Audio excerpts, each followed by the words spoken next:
સુરતના સૈયદપુરા વિસ્તારમાં ગેરકાયદેસર રીતે યુવક પશુ રાખતો હોવાની બાતમી મળતાની સાથે જ ઝોન 3 અને લાલગેટ પોલીસે રેડ પાડી હતી, જેમાં 10થી વધુ પાડા મળી આવ્યા હતા.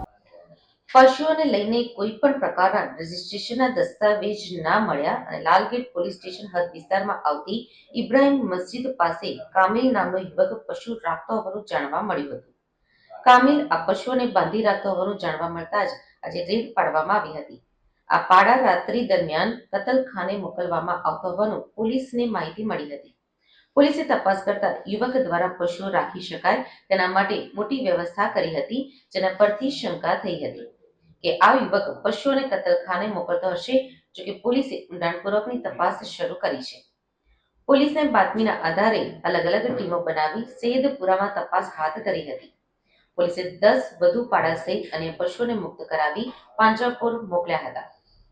પોલીસે એનિમલ ક્રુઆલિટી એક્ટ હેઠળ ગુનો નોંધ્યો છે અને ડીસીપી પિનાકીન પરમારે જણાવ્યું હતું કે મળેલી બાતમીના આધારે લાલગેટ પોલીસ સ્ટેશનના સ્ટાફ સાથે રેડ કરવામાં આવતા પશુ બાંધેલી હાલતમાં મળ્યા હતા.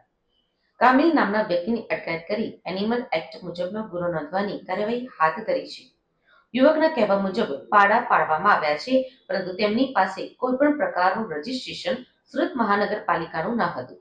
તેમજ તેમની પાસે જે પશુ હતા તેમના ઉપર ટેગ પણ લગાવવામાં આવ્યા ન હતા, જેના પરથી સ્પષ્ટ થાય છે કે ગેરકાયદેસર રીતે તે રાખતો હતો. હવે આ પશુ ક્યાંથી લાવતો હતો અને કતલખાને મોકલતો હતો કે કેમ તેની ઊંડાણપૂર્વકની તપાસ કરવામાં આવશે. પોલીસને એક બાતમી મળેલ હતી કે સૈયદપુરા પમ્પિંગ સ્ટેશનની પાછળ એક કામિલ કરીને વ્યક્તિ છે, એ બહારથી પશુઓ લાવે છે અને એની કતલખાને એનું વેચાણ કરે છે.